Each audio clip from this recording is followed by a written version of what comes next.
gió xa đồ gió mà là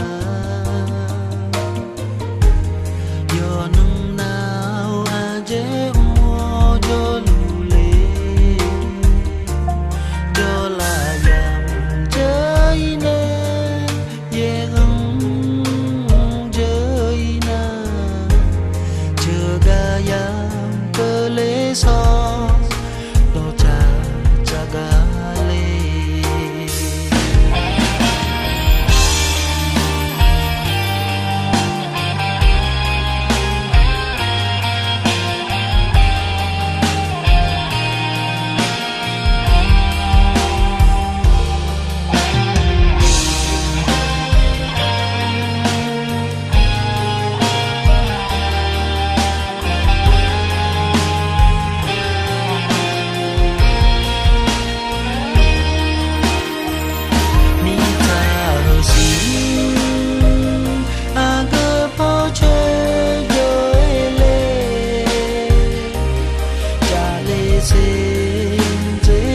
gió cơ còn đi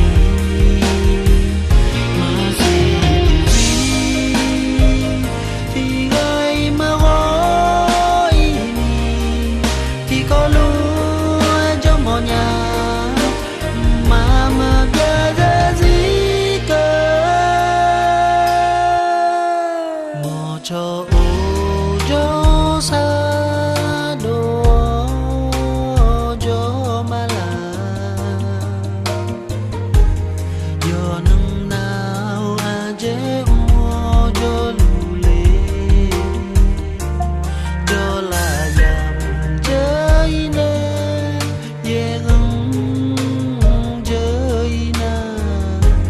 chưa ga yam cơ lê so đồ cha cha ga lê thì cô xuân vàng đã có